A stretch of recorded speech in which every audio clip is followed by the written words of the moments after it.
Your Royal Highness, hello.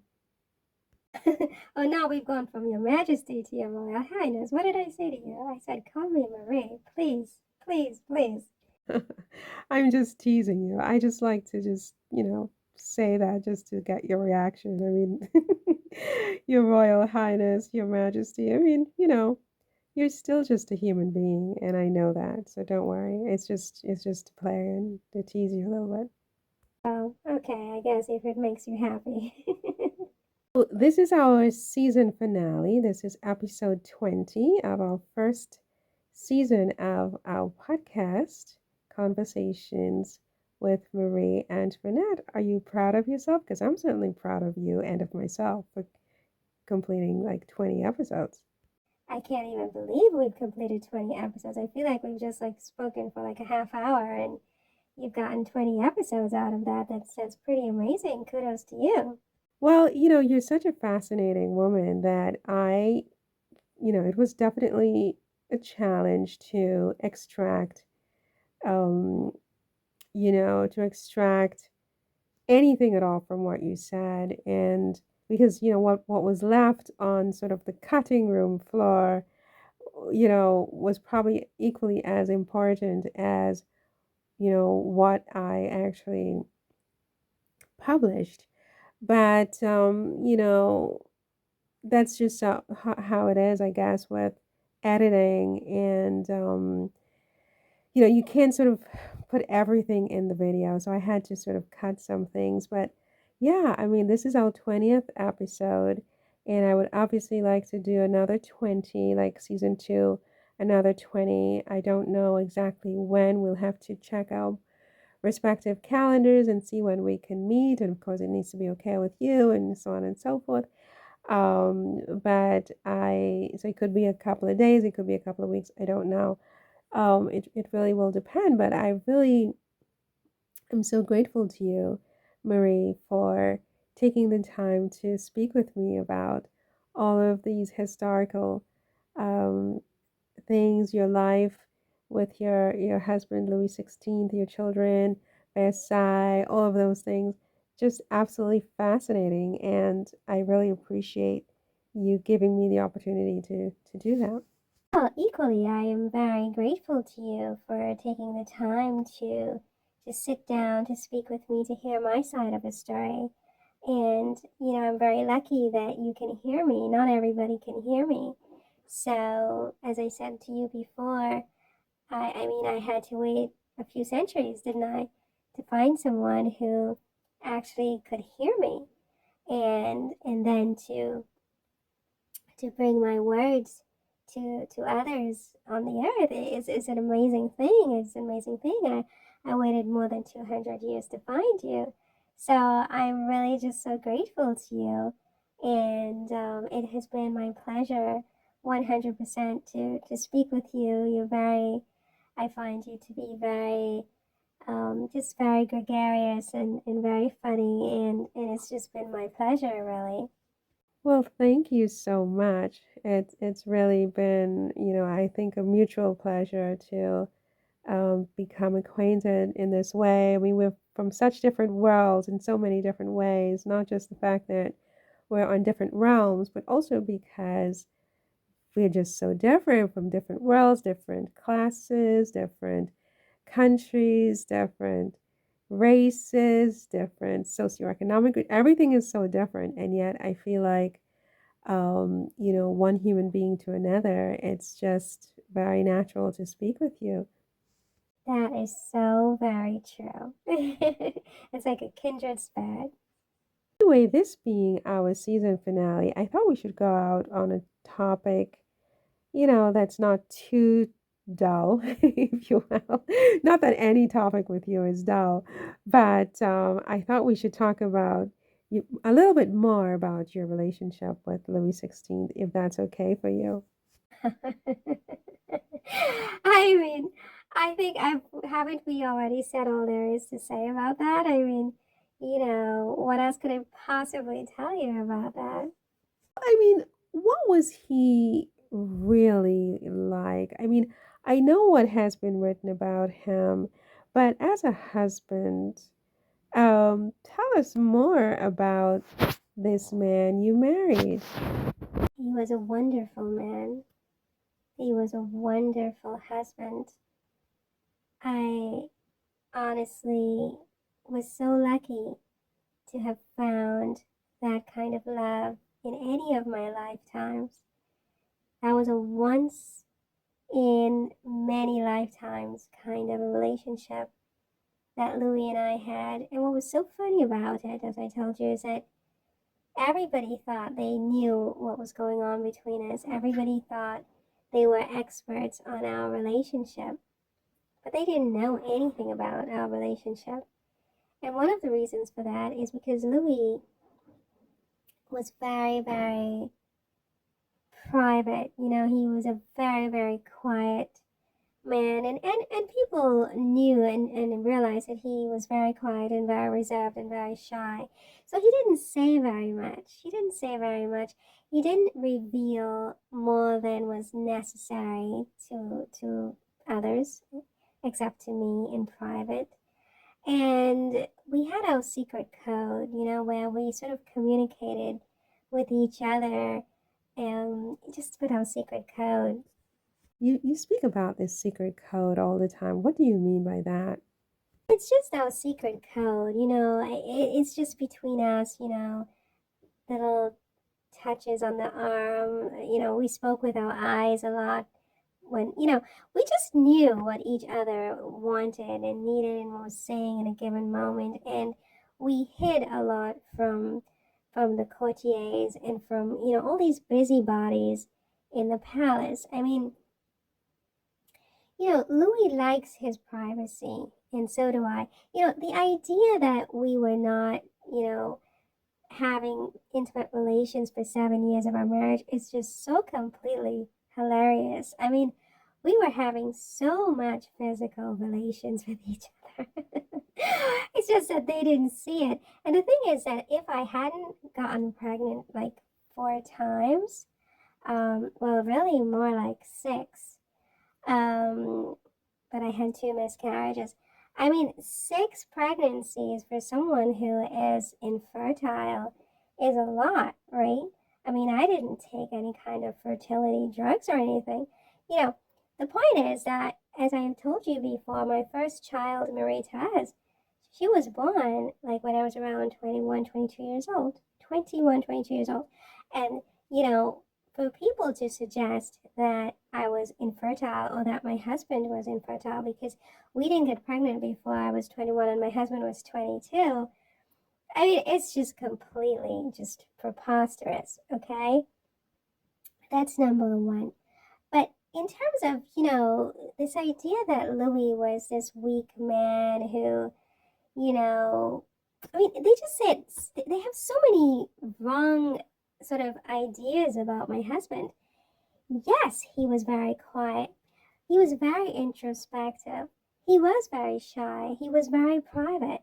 But none of that has anything to do with, you know, his virility or his, you know, he was very, very demonstrative physically. I mean, he was, you know, he was just like, he was a carpenter. My husband, he really loved to work with his hands. You know, he loved woodwork and he had his own little studio in the palace.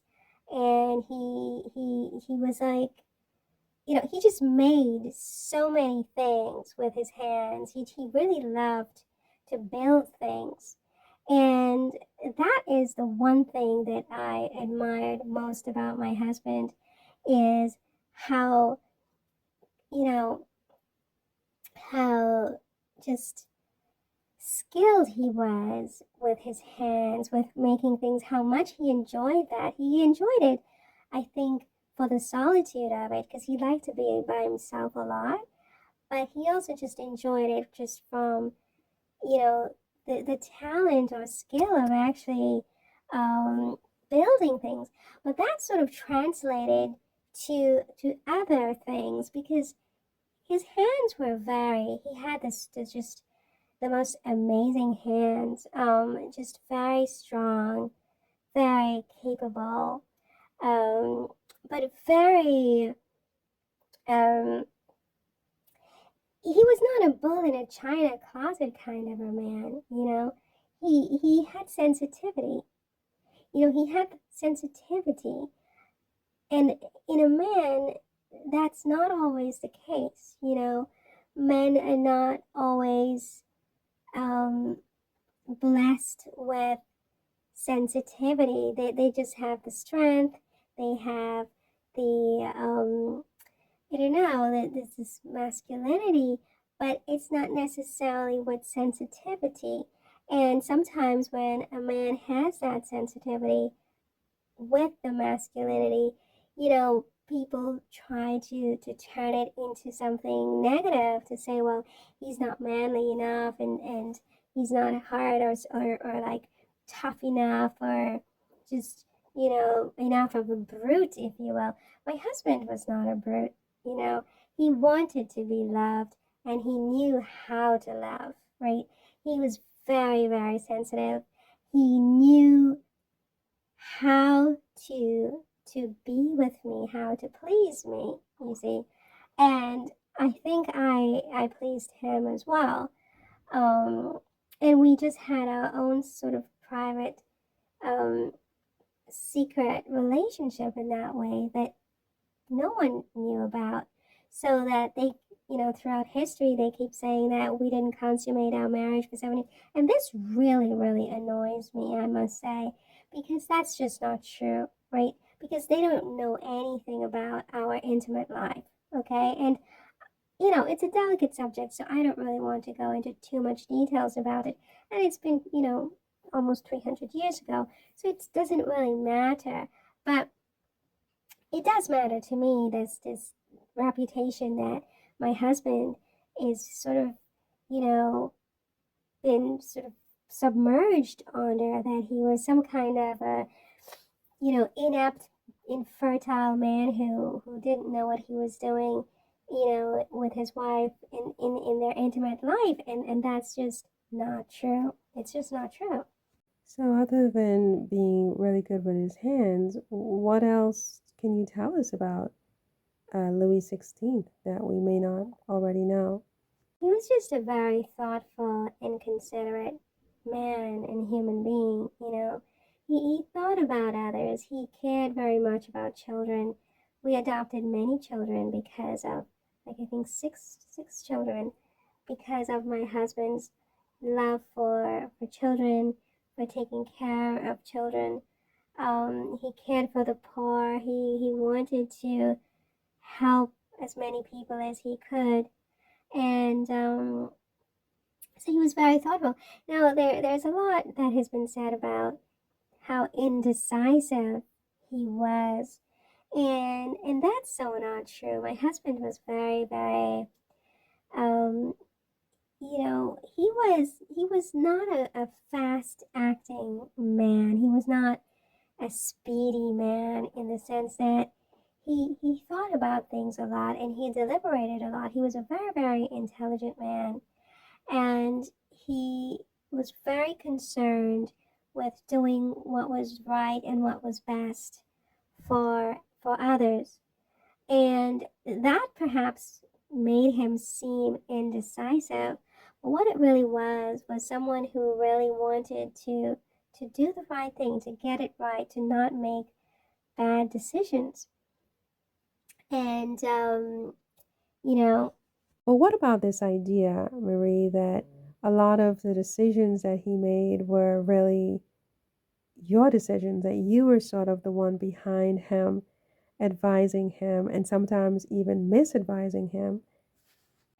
well, you know, people wanted to blame me for everything, and so in the end, they said that it was I who had advised my husband to do this and my husband to do that, and, you know, they claimed that I encouraged my husband to sort of benefit Austria a lot. There was that one time with my brother Joseph, and you know, he wanted some land, and there was a conflict over Bavaria, and So they felt that I had encouraged Louis to involve France in this conflict and, get extra territory for my brother and for Austria.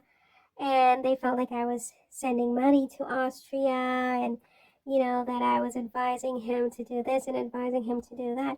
And the fact is that our marriage was an alliance, and in that alliance, it's a Franco-Austrian alliance, was supposed to benefit France and Austria. So the fact that if sometimes my husband took action that was somehow advantageous to Austria, and there were times when, my mother and then my brother, who succeeded her, um, took action that was advantageous to France, it was quite normal because they were allies, and the fact that we were even married at all, Louis and I, was because my mother and my husband's grandfather, Louis XV, had made this pact to align themselves with each other to sort of, I guess, reshuffle the balance of power that was forming at that time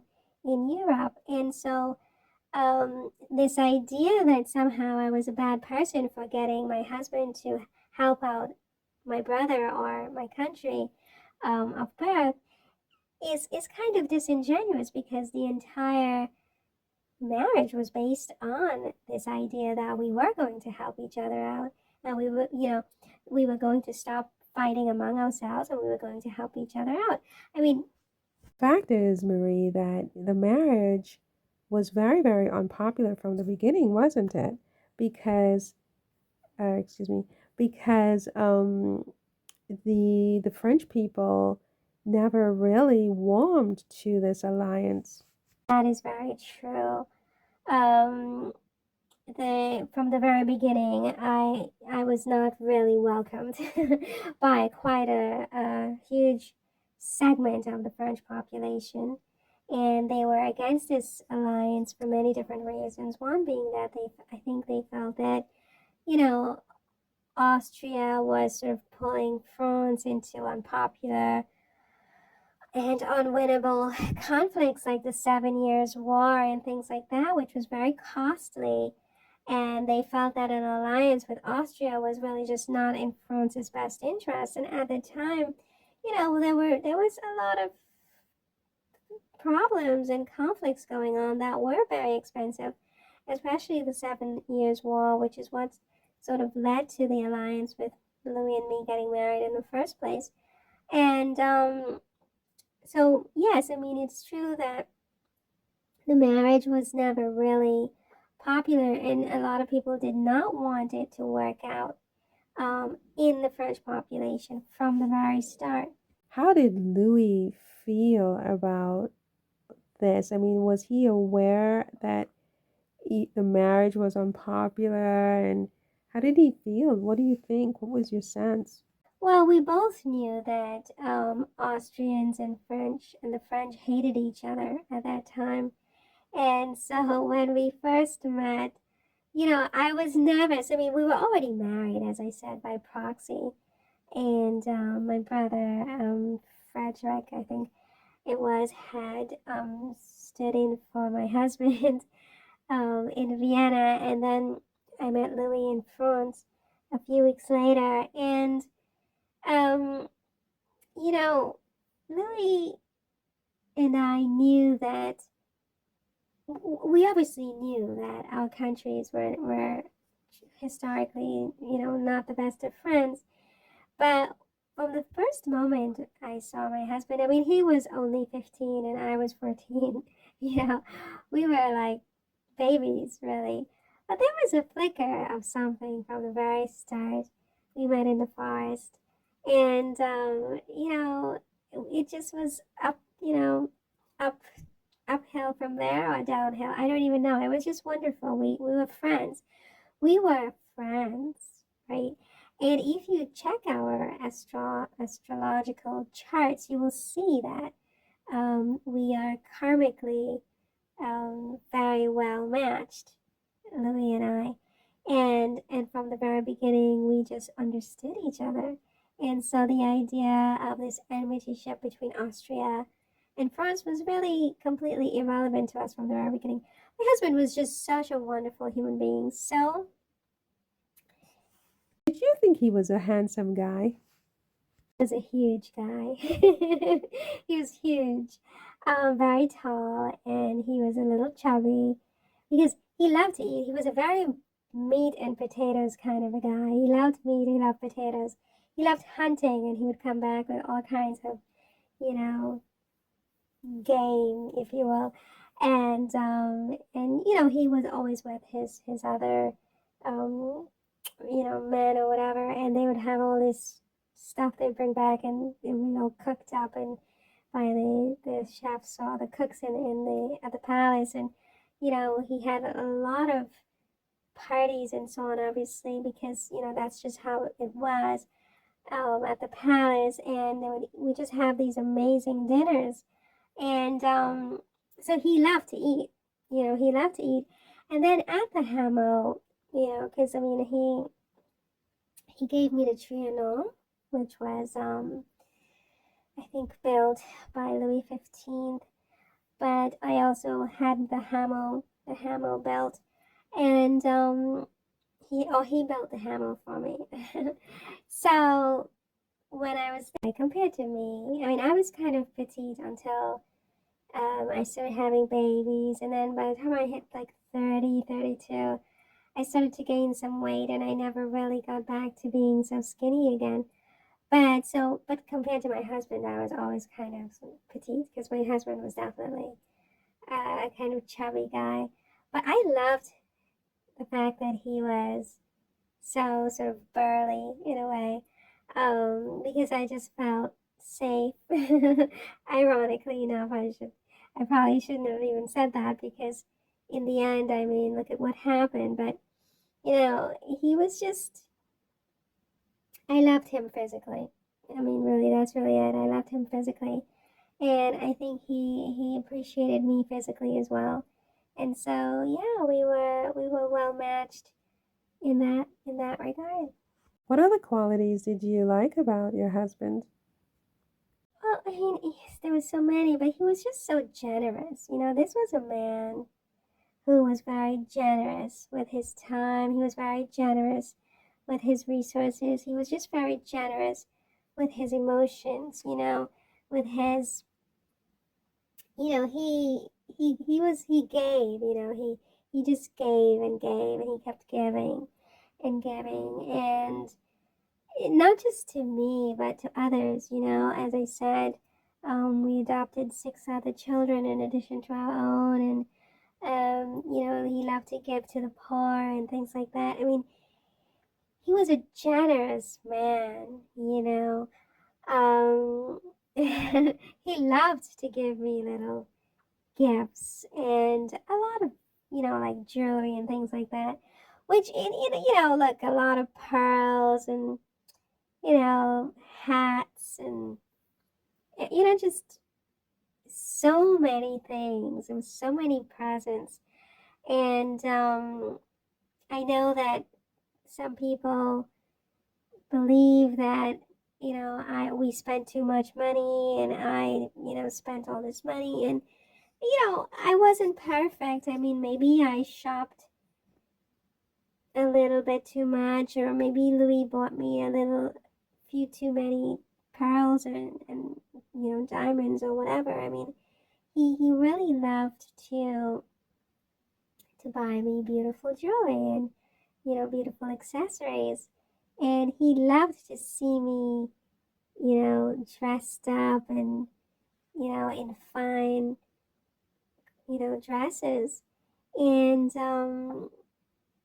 yeah, I mean, he really admired me in that way, I must say. And it made me feel very special as well. I was the queen, and so of course you're like, well, of course you feel special, you're the queen.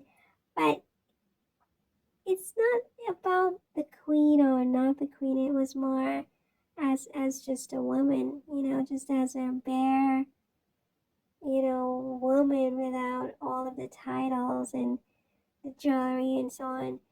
I mean, he just made me feel so special and so beautiful and so desirable. Why didn't you choose to reincarnate yourself? Because you said that we have a choice with reincarnation. You also said that your husband Louis um, has been reincarnated and he's been back on the earth for more than 50 years, correct? Yes, that is correct. I did say that he has been reincarnated and that he's in human form. And, but your question is,